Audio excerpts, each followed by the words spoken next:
The stars looked cold and distant as Lieutenant Marcus Hale raced through the black void, his fighter ship weaving between flaming debris and broken satellites left behind by the shattered Alliance fleet. His mission had been simple: escort a convoy through the Erebos expanse, a dark, unclaimed region of space that even war-hardened veterans avoided. But nothing about this mission had gone according to plan. Without warning, an energy pulse had disrupted the entire fleet's systems, and then the attackers came swift, silent, and completely unknown. They weren't from any race humans had ever encountered. Their ships moved like shadows, like liquid blades slicing through the void, and they tore through the convoy without a word or warning. Marcus had barely made it out alive, his fighter scorched and trailing smoke, alarms screaming in his ears as his onboard AI repeated the same broken message: critical failure. Prepare for emergency descent. He had no choice but to dive toward the nearby planet, a dark, forbidden world marked in human databases only as Class X no entry. There were no details, no readings, just a warning: do not approach. As he broke through the atmosphere, fire licked at the hull, and the force slammed him hard into the seat. Lights flickered, sparks flew, and then everything went black. When he opened his eyes, the world was quiet, too quiet. His head pounded, his vision blurry, and the cockpit canopy was shattered. Smoke curled into the purple-hued sky above, and strange trees twisted into shapes he'd never seen before. Marcus pushed himself out of the wreckage, every muscle screaming, his side bleeding from a jagged piece of metal lodged just under his ribs. His suit's seal was broken, oxygen was leaking, and he was losing blood fast. He stumbled through the alien forest, calling for help on his comm, but there was only static. No response. No signs of rescue. The air was breathable, barely, but thick with spores that made it hard to think straight. Vines moved when he wasn't looking. Branches shifted above him. The place felt alive, but not in a way that gave comfort. As the sky darkened, he collapsed near a stream, unable to go further, his breath shallow, his vision dimming. He thought this was the end, and strangely, he felt peace. But then he heard the sound of soft footsteps on stone and saw a figure standing above him. She was tall, slender, cloaked in something that shimmered like starlight, her eyes glowing red in the shadows. Her skin was pale, almost silver, and her long black hair moved as if touched by a breeze that wasn't there. She didn't speak, just stared at him with a strange sadness, like she had seen this moment before. Marcus tried to raise his hand, to speak, to ask who she was, but his voice failed. The woman knelt beside him, placed a cold hand on his forehead, and whispered something in a language he didn't know. Her fingers brushed the blood near his wound, and she frowned as if deciding something terrible. Then, without another word, she bit into her own wrist. Thick, black-red blood welled up, glowing faintly under the strange light of the forest, and before Marcus could resist, she pressed the wound to his lips. He tried to turn away, but the blood was already inside him, burning like fire and ice. It hit his chest like a surge of lightning. He gasped, his heart stopped, and then started again stronger. His skin prickled, his mind flooded with sensations, images of stars, worlds, and strange voices echoing through endless night. Then he blacked out again, but this time, not from pain. From something else. A change. When Marcus awoke, he was lying on a stone bed in a cave lit by glowing crystals. The air was cool, silent. He sat up, and the pain was gone. The wound in his side was closed, his skin smooth where metal had torn it open. He looked at his hands, no bruises, no cut. He touched his face, his chest, everything felt new, alive, stronger. There was no hunger, no thirst. Just energy pulsing beneath his skin like a silent engine. He stood and walked without stumbling. He felt the movement of air, the tiny vibrations of stone underfoot. His senses were sharper than they had ever been. And then he saw her again, the woman. She stepped from the shadows, her red eyes watching him closely, like a scientist observing a wild animal. "You should not be alive," she said, her voice melodic but cold. "My blood is not meant for humans. It changes you." Marcus demanded answers, but she only told him one thing: Her name was Valera, and she was Noctari. The name struck him. Noctari were myths, ghost stories whispered among long-range explorers, an ancient race, said to live in the dark corners of the galaxy, feeding on energy, blood, and memory. Nobody had ever proven they existed, but now he stood face to face with one, and she had saved him, or cursed him. As she led him through underground corridors filled with murals of stars and wars long forgotten, Marcus learned that this world was one of the last Noctari sanctuaries, a hidden place untouched by time. Her people lived in silence, away from the chaos of the galaxy. But she had broken their most sacred law: never share blood with an outsider. By doing so, she had created something new, something dangerous. Marcus was no longer fully human, but not Noctari either. He was in between, and the others would come for him. He asked why she had saved him. Valera didn't answer, not directly. She only said, "I saw something in you, something I thought was lost." That night, as he stood at the edge of a cliff overlooking glowing forests and distant mountain peaks, Marcus felt the shift in his bones, the humming under his skin. He could hear heartbeats from creatures miles away. He could see in the dark as clearly as in daylight. He knew this power came with a cost, but he didn't know what yet. Behind him, the cave entrance pulsed with faint red light, and voices whispered in a tongue that made his blood stir. Something was coming. Something old.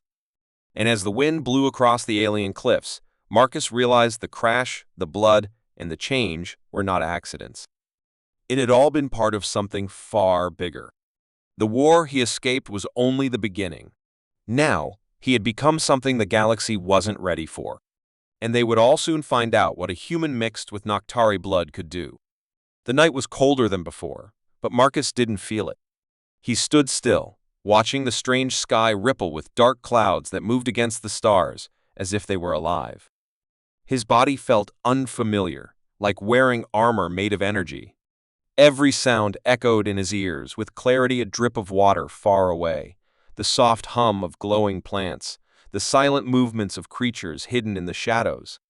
Valera stood beside him without a word, her expression unreadable, though her glowing eyes betrayed a kind of nervous tension. She had saved him, yes, but not out of kindness. She had changed him, and now even she didn't know what he was becoming. They returned to the underground sanctuary, where sharp-eyed Noctari guards watched Marcus with weapons drawn, their skin pale as bone and movements graceful like shadows walking on air. The deeper they went, the more Marcus noticed how the walls of the ancient temple pulsed with a dim red glow, as if responding to him. The murals carved into the stone of war, blood and stars torn apart, seemed to shift under his gaze. He began hearing whispers in the silence, voices that spoke without language, pressing ideas into his mind, memories that were not his. Valera warned him to stay calm, to not let the blood take over too fast, or he might lose control. Inside the heart of the temple, the elders of the Noctari waited, seated in a circle beneath a roof that opened into the night sky. Their faces were lined with age and power, and their eyes shone like twin moons. The High Seer, Valera's father, rose and stepped forward, his presence heavy, as if gravity bent around him. He looked at Marcus with no anger, only deep sadness. "You are a threat," he said, his voice echoing without force. "Not because of what you are, but because of what you might become." Valera defended her choice, standing between them, but her words meant little. What she had done, sharing her immortal blood with a human, was forbidden, not just by law, but by something older. She had broken the sacred rule meant to protect their species. Marcus felt the weight of their stares, their judgment sinking into him like cold water. The High Seer did not order his execution. Instead, he offered a crueler sentence: imprisonment deep within the stone vaults of the sanctuary, to be watched, studied, and contained. Marcus didn't argue. He wanted answers more than freedom. He wanted to know what was happening to him, what this blood had unlocked inside him. The cell was more like a chamber, smooth walls and glowing runes etched across the stone. Marcus sat quietly for hours, or maybe days. Time felt strange here. At first, he meditated, trying to calm the storm inside him, But then things began to change. He stopped sleeping. He didn't feel tired or hungry. Instead, his senses grew sharper, his strength deeper. He could hear the guards' heartbeats, the movement of rats in the walls, the shifting tides of energy above. His mind reached out without his control. He heard conversations in other rooms. He saw flashes of places he had never been, stars being born, suns dying, a child screaming on a burning planet. He gripped his head and tried to stop it, but the more he resisted, the stronger it became. His body was not breaking, it was evolving. In the silence, he began to understand the voices. They were not hallucinations. They were echoes. The Noctari blood carried memories, lives, and power from countless generations. And now they all lived inside him. But something else was there too, something darker, something that didn't belong. One night, or perhaps morning, there was no way to tell, Marcus felt a sudden sharp pain in his chest, as if his heart had caught fire. He fell to the floor, convulsing, shadows writhing around him. He saw visions: Valera, standing on a battlefield, drenched in blood, the High Seer screaming as the stars cracked open, ships torn apart by a force without name. And through it all, a voice spoke to him, deeper than space itself. "You are the door," it said. "You are the mistake." Then it was gone. Marcus woke on the floor, breathing hard, his eyes glowing brighter than ever. The guards rushed in, but when they tried to hold him down, he moved faster than thought, tossing them aside without effort. He didn't hurt them, but they saw the change. They saw what he had become. The alerts spread through the temple like wildfire. The human was no longer a man. He was something new. And not everyone believed that was a good thing. Meanwhile, far above the planet, in Earth's command center orbiting a nearby moon, General Adrian Vos studied the strange energy readings coming from the forbidden planet. The signal was faint at first, but growing. No human or probe had returned from that world in over a century. Now, suddenly, something was alive down there. Something powerful. When the AI scans identified the signal's frequency as matching Lieutenant Marcus Hale's lost ship, Vos gave the order: assemble an extraction team. If he's alive, we bring him home. If he's changed, we eliminate him. Ships began to move. Earth was coming. And Marcus had no idea. Back in the temple, Valera finally reached Marcus's chamber, finding him sitting calmly, surrounded by symbols, glowing softly on the wall, symbols he hadn't drawn, yet they responded to his presence. She looked tired, her voice low. "They want to exile me," she said. "I broke the old ways for you." Marcus asked why, again. Why risk everything? She hesitated, then told him the truth. Long ago, before the wars, before the hiding, the Noctari had tried to mix their blood with other species to create a guardian, a protector who could walk in both light and shadow. All attempts had failed. Madness, death, destruction. The blood was too strong. But Valera believed the old vision wasn't wrong, only that the right one hadn't come yet. When she found Marcus on the forest floor, dying but refusing to give up, something ancient inside her awoke. She saw a chance. Not a perfect one, not a safe one, but a real one. Marcus didn't know how to respond. He felt her pain, her fear, her hope. And somewhere deep down, he began to feel a connection, a strange, growing bond between their minds and hearts that the blood had only made stronger. But their moment didn't last. An alarm rang through the sanctuary, sharp, urgent, real. Valera's eyes widened. "Humans," she said. "They found us." Above the surface, Earth dropships were already entering the atmosphere, their scanners locked onto the ancient temple. Soldiers prepared to land.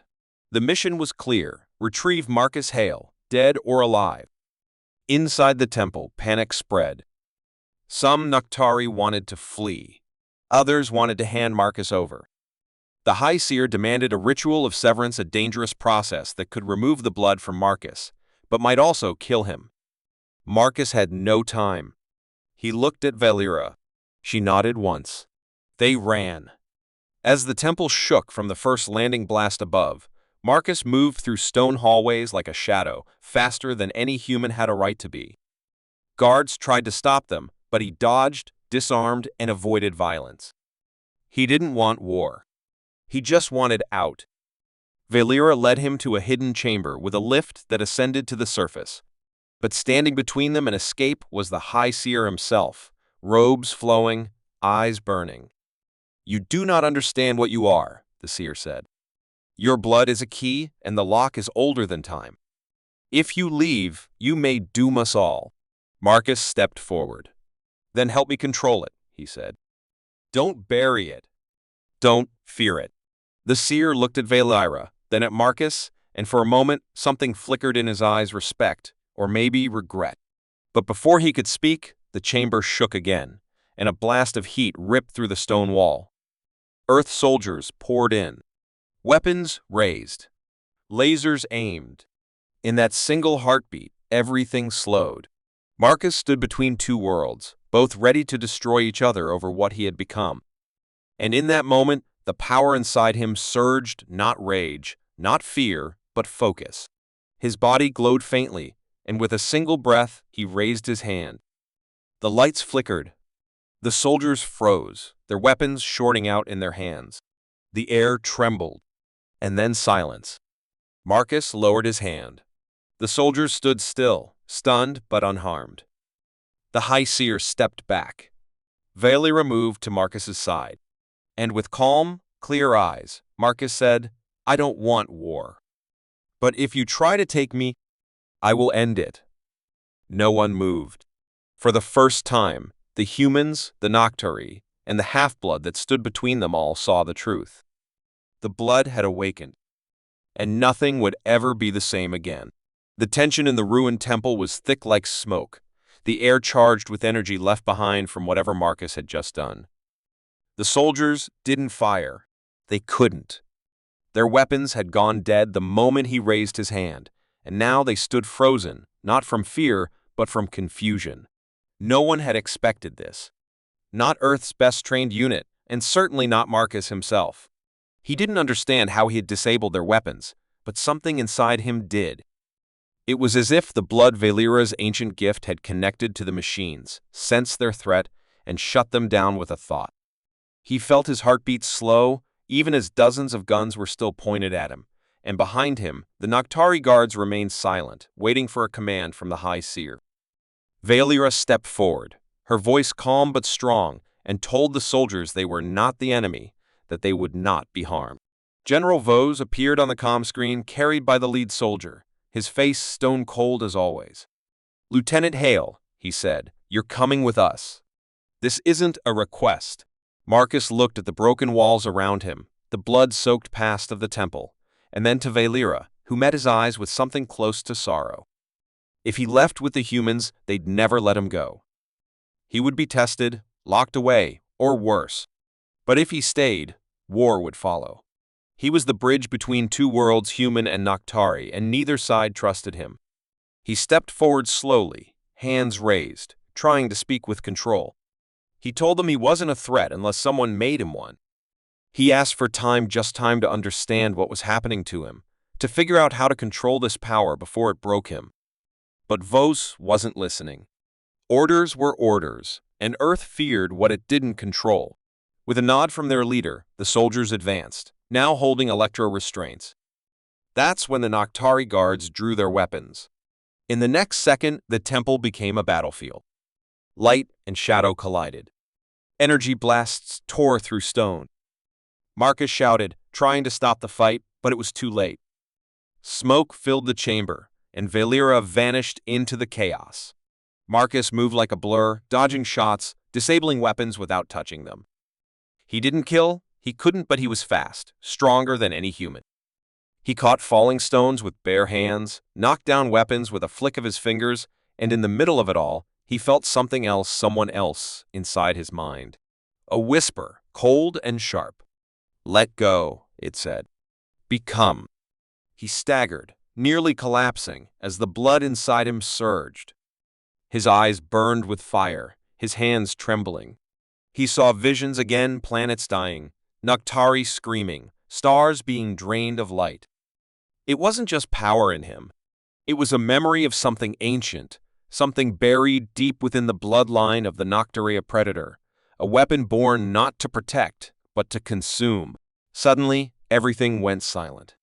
The ground cracked beneath his feet, a circle of red energy spreading outward like a ripple through water. Everyone froze, eyes wide, the fighting stopped by something more terrifying than war. Marcus stood in the center, glowing with energy, his body hovering slightly off the ground. He wasn't doing it on purpose. The blood was. He was losing control. Valera rushed to him, shouting his name, but her voice was distant, like a dream. His mind was slipping into something else, something cold and hungry. He felt the desire to tear apart everything, to drain the energy around him, to become light and shadow all at once. But then, through the chaos, her hand touched his, and he remembered who he was. Not just a soldier. Not just a weapon. He was Marcus Hale. And he would not become a monster. With every ounce of strength, he pulled the blood back, forced it into silence, pushed the darkness down into the deepest corner of his mind. His body collapsed into Valera's arms, breathing hard, sweat running down his face, but his eyes were clear again. The Noctari stepped back. The soldiers lowered their weapons. No one spoke. They had all seen it. The power was real. And so was the danger. Later, as dawn broke over the alien sky, Marcus sat alone near the temple ruins, watching the strange sun rise. The world was quiet, the forest untouched by the violence. Valera joined him, silent for a moment, before speaking. She told him the truth. The power he felt, that surge of rage and hunger, it was the legacy of the Firstborn, a Noctari experiment from millennia ago, one that tried to harness the life force of dying stars. It worked, but it created something uncontrollable. The Firstborn became too powerful, too angry, and they destroyed entire systems before vanishing. The blood used in Marcus came from that same line, hidden away, forgotten, until Valera gave it to him. She hadn't known what would awaken. Now, Marcus carried the power of a race that even the Noctari feared. He asked if it would kill him. She didn't answer. Not because she didn't know, but because the truth was worse. It might not kill him. It might turn him into something worse than death. Meanwhile, General Vos regrouped with his forces. He had seen enough to know this was beyond a rescue mission. It was containment. Marcus Hale was now classified as a galactic threat. Secret orders were sent. Ships called for reinforcements. Earth would not allow this power to exist without control. But something else had noticed too. Far beyond their system, the same energy wave that pulsed from Marcus had awakened an ancient presence drifting in the void, something buried beneath a ruined moon, sleeping for eons. It opened one eye, then another, and then it smiled. Back on the surface, Marcus made a decision. He couldn't go back. Not to Earth. Not yet. Not while he was still changing. But he also couldn't hide. Too much was at stake. He would leave the temple, leave Valera and the Noctari sanctuary, and go to the abandoned cities beyond the mountains, ruins of an old Noctari civilization, where maybe, just maybe, he could learn how to control what was inside him. Valera offered to go with him, but he told her no. Her people needed her, and he needed to face this path alone, at least for now. She gave him a parting gift, a silver ring engraved with old Noctari runes, a symbol of their bond, and a tool to focus his thoughts when the blood tried to overtake him. As he left the sanctuary, moving through dense forests and glowing rivers, Marcus felt the weight of the stars pressing down on him. Every step took him farther from who he had been and deeper into what he might become. But he had hope. The power in him could destroy. But maybe, just maybe, it could also protect. What he didn't know was that his journey was being watched. High above the clouds, a cloaked satellite blinked to life, transmitting every movement back to Earth. And in the darkness of deep space, the ancient presence began its slow, terrifying descent toward the galaxy once again. Marcus Hale had crossed the line. There was no turning back. And now, the immortal divide had begun.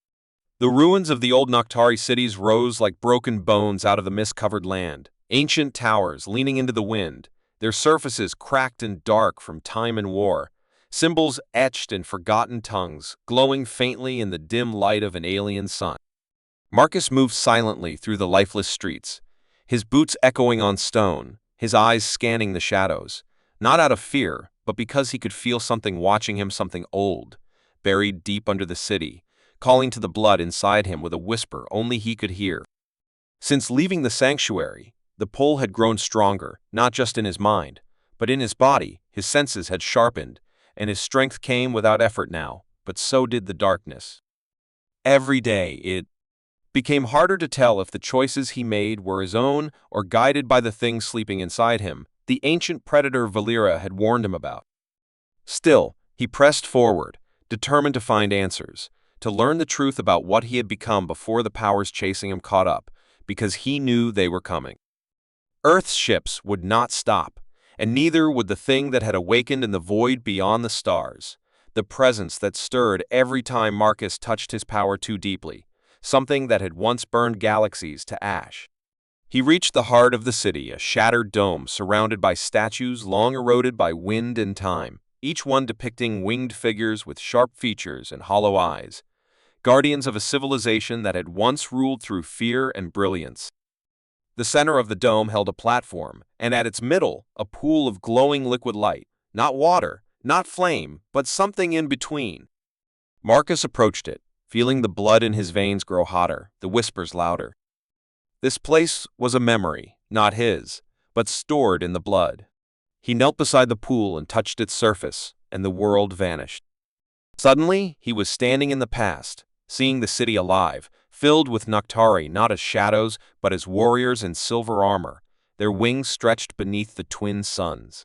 They were chanting, performing a ritual, and at the center of it stood a figure like him, part Noctari, part something else. It screamed, and the city burned. Marcus fell back with a gasp, the vision ending in fire and pain, his hands shaking. That was the firstborn. That was what he might become. His body ached, his heart racing, and he looked up to find that the sky had darkened not just from nightfall, but from ships. Earth's forces had arrived.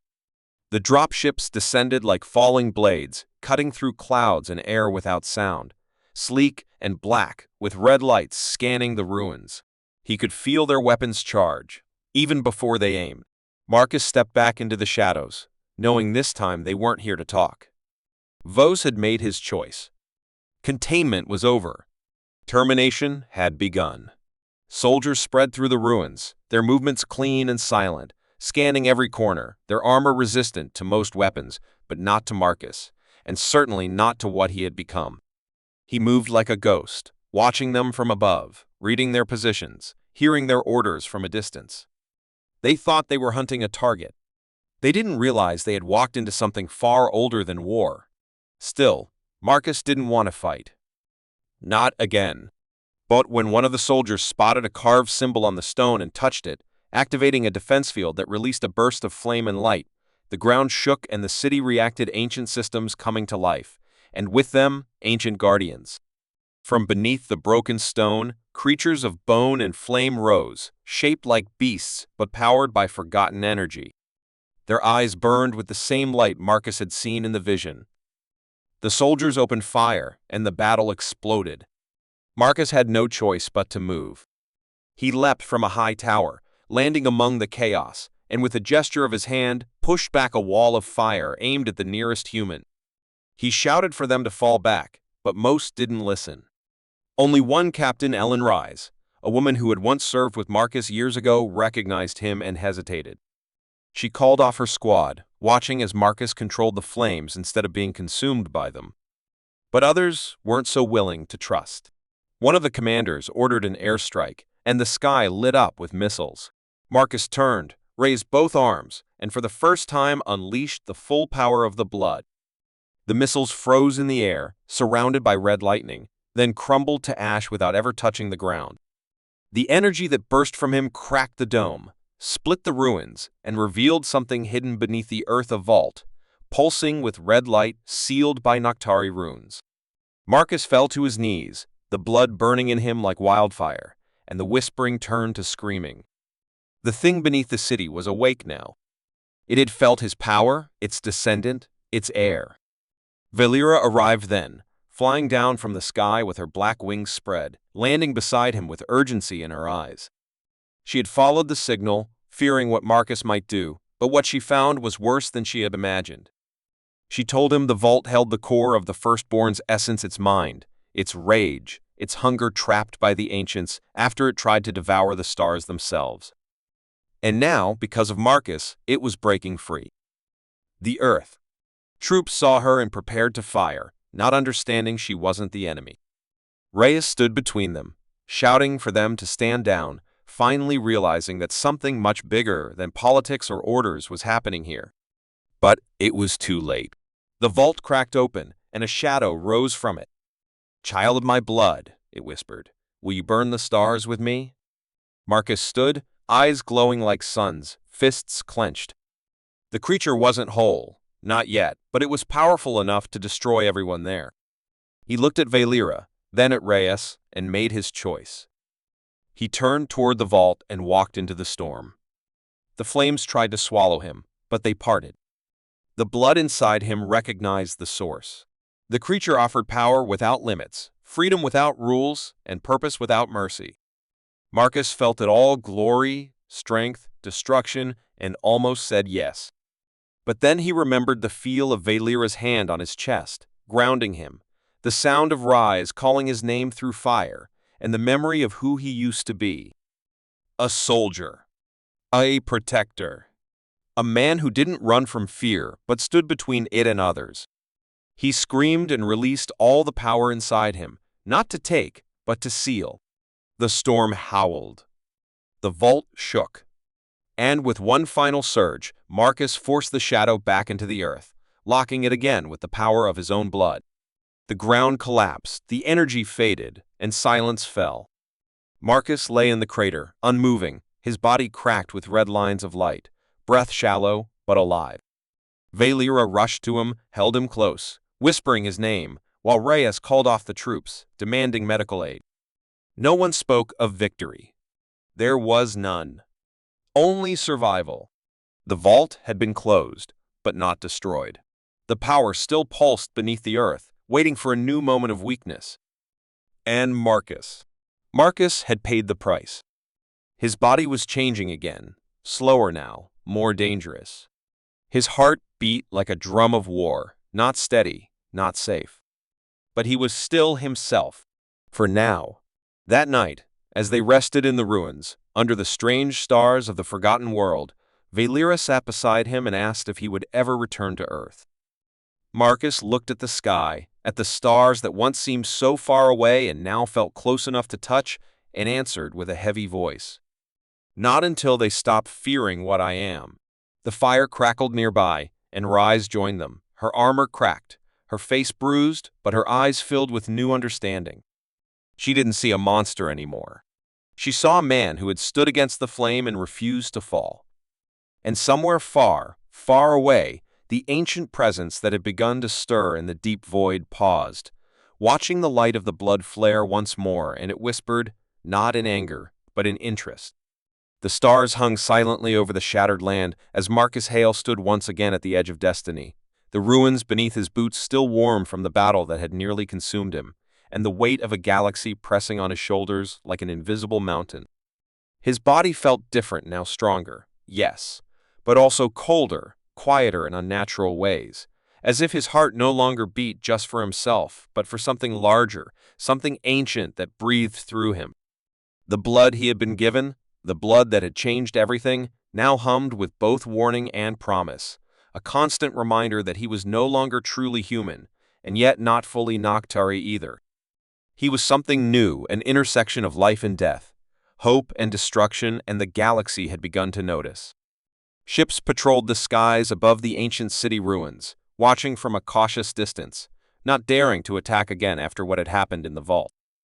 They were no longer sure if Marcus was a man or a weapon, and even Vos, watching from a flagship in orbit, hesitated now, his fear hidden behind tight commands and cold silence.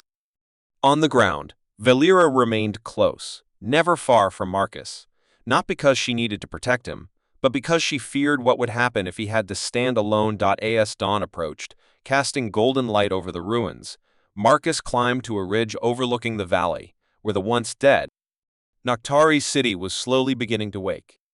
Energy hummed through broken towers, ancient machines responded to his presence, and strange plants bloomed near the crater where he had sealed the vault. The planet itself was changing in response to his blood, as if it recognized him, as if it remembered the old kings who had ruled in darkness and flame. But this was not the end, only the calm before a deeper storm. Far across the stars, the presence that had stirred in response to Marcus's awakening had begun to move. It had not been destroyed, only delayed.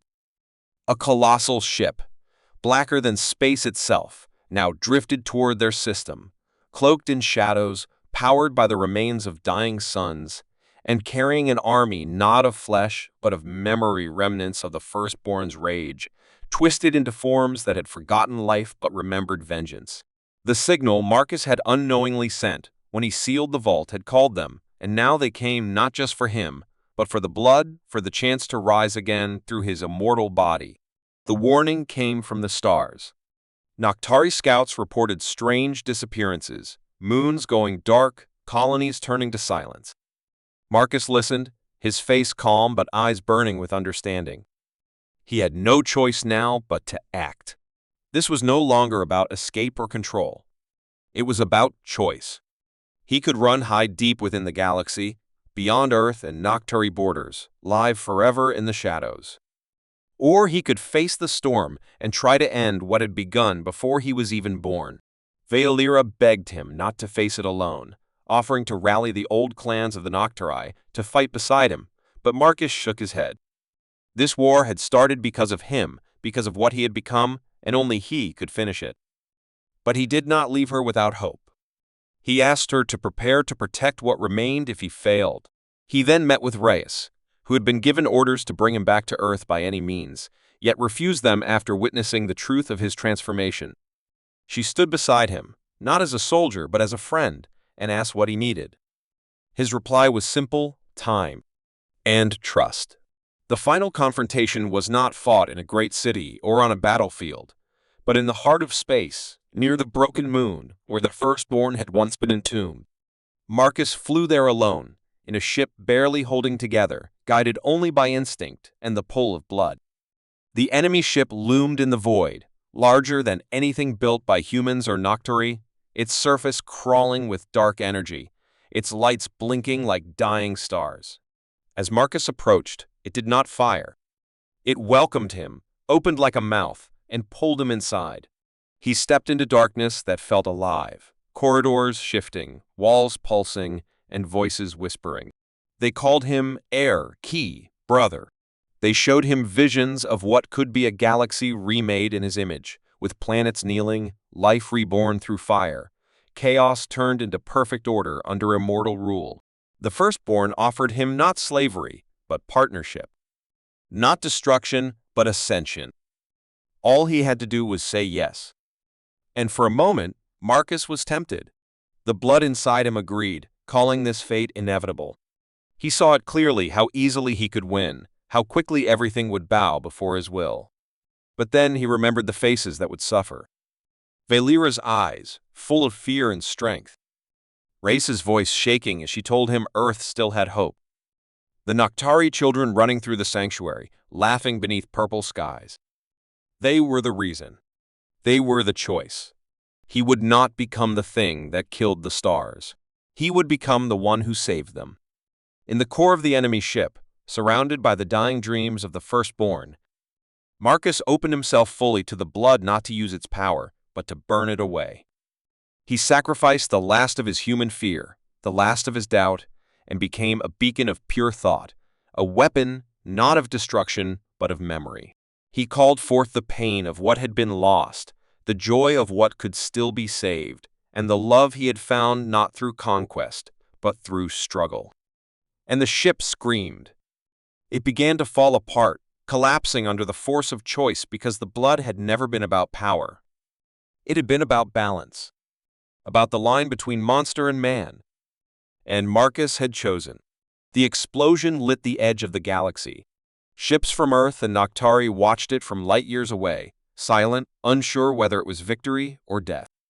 Valera stood on a cliff, hand over her heart, tears in her eyes, feeling the pulse of the blood vanish from the world. For days, nothing more was heard. The system was silent. Then, just as hope began to fade, a single pod landed near the sanctuary.